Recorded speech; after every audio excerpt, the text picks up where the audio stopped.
Sejam bem-vindos ao nosso canal Grupo de Reflexão Bíblica São Jerônimo.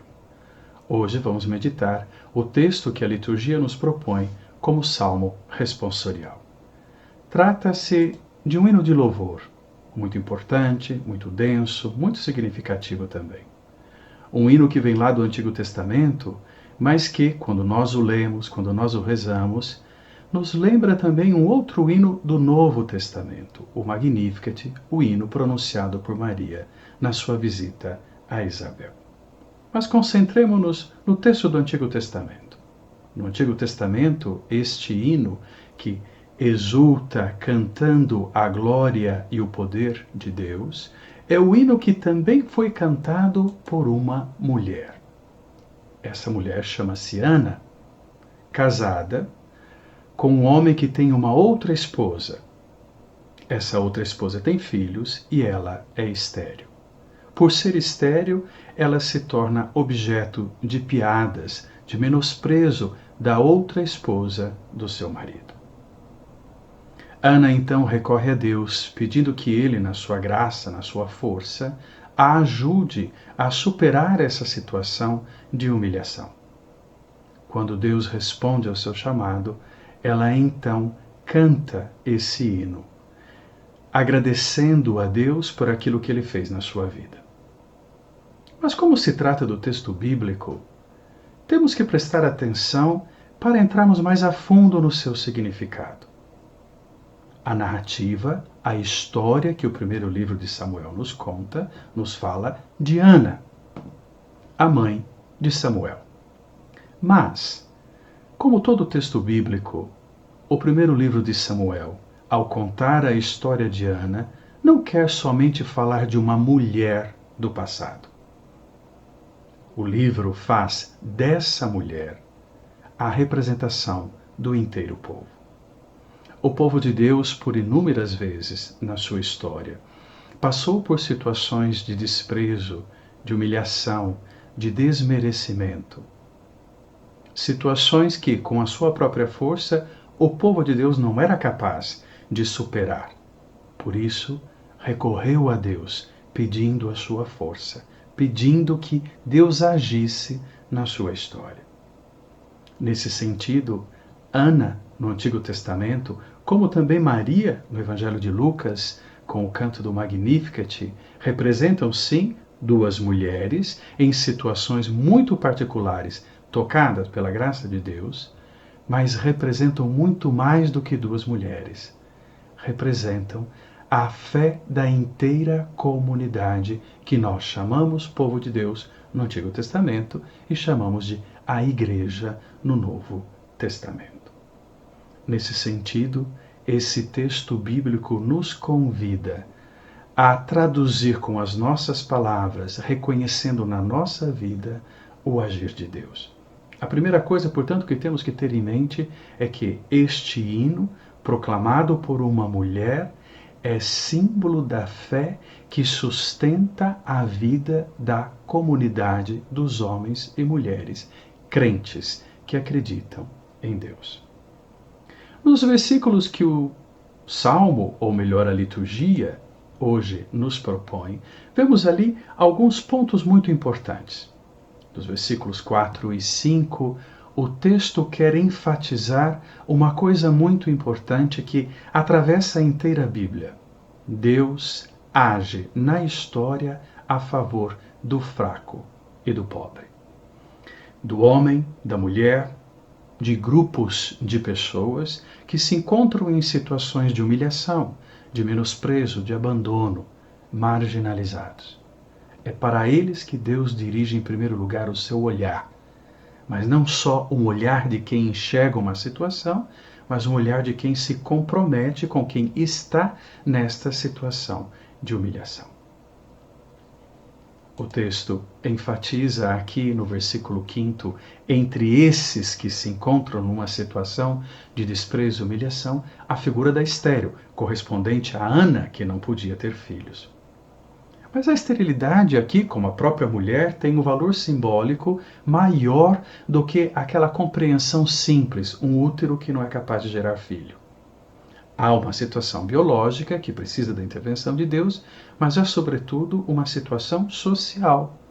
A mulher do útero ressecado, ou seja, um útero que não pode gerar filho, é a mulher que acaba sendo desprezada pela sociedade, marginalizada. Esse Deus, portanto, que intervém na vida dessa mulher, sanando a sua esterilidade, é um Deus que a coloca numa situação de dignidade que a sua sociedade, o grupo de pessoas no seu entorno, não era capaz de lhe reconhecer e que, portanto, produzia marginalização. O Deus que supera a esterilidade é o Deus que se mostra comprometido e capaz de gerar vida em todos os seus sentidos, muito além de uma questão simplesmente de um útero que funciona ou não funciona, mas a vida no seu sentido amplo, sobretudo comunitário. Deus é aquele quem nos recoloca em novas condições e assim nos dá dignidade. Esse mesmo Deus, nos versículos 6 e 8, é descrito, com as imagens que estão ali presentes nesses versículos, como um Senhor, aquele que tem autoridade e que, portanto, exerce também uma função de juiz. Ele pode pronunciar um veredito, uma decisão sobre a história, ou melhor, sobre os sujeitos, as pessoas, os homens e as mulheres que se encontram nessa história. Interessante notar é que os sujeitos da história tendem a funcionar com o critério caracterizado pela valorização da força, ou tudo aquilo que nós associamos com força, como, por exemplo, uma posição social, riqueza, algum tipo de poder. Esse é o critério que quase naturalmente os grupos humanos tendem a usar na sua organização e na sua estruturação, dando valor àqueles que correspondem com esse critério, de consequência, desvalorizando aqueles que não têm riqueza, que não têm poder, que não ocupam uma posição social elevada. Deus, como Senhor e juiz da história, é o único que pode, de fato, expressar um juízo que diz o valor e a dignidade de cada sujeito da história. E esse Deus inverte os critérios que são naturais a nós, seres humanos, caracterizado pelo poder, pela força e pela riqueza. Aqueles que são desprezados, marginalizados, porque não têm riqueza, porque não têm poder, porque não têm uma posição social, é quem Deus eleva à condição de dignidade. O texto chega a dizer que Deus o coloca junto à mesa dos ricos.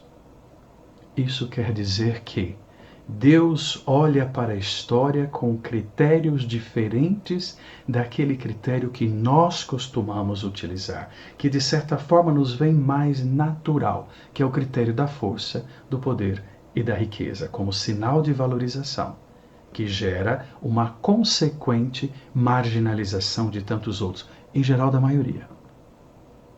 Esse Deus que age com um critério diferente do nosso é o Deus que escuta o clamor, a oração do fraco, do pobre.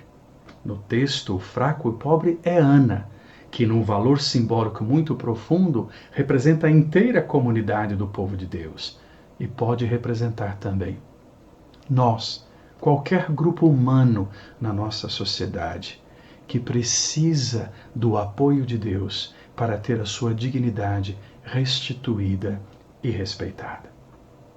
Nesse sentido, o texto que a liturgia nos propõe hoje nos coloca diante do agir de Deus, que responde à oração do pobre e vem como salvador na vida desse pobre.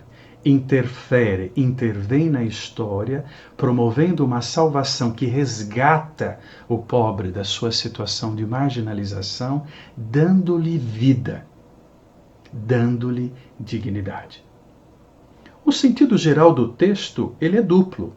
De um lado, o agir de Deus na vida de Ana desperta em nós a esperança porque também para nós Deus dirige o seu olhar com atenção, sobretudo para quando nós estamos numa condição de fraqueza, a fim de nos ajudar, a fim de nos salvar.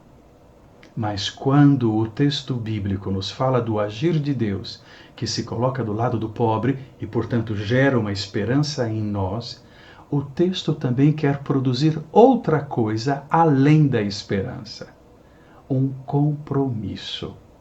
Se de fato clamamos a Deus para que nos apoie e nos ajude, e, como Ana, somos capazes de reconhecer a ação de Deus na nossa vida, então precisamos aprender a viver a nossa fé, não só como uma fé de quem recebe, o que seria uma fé pretensiosa e caprichosa, mas uma fé de quem, recebendo a ação de Deus, agradece e se abre a aprender a viver de acordo com os critérios de Deus.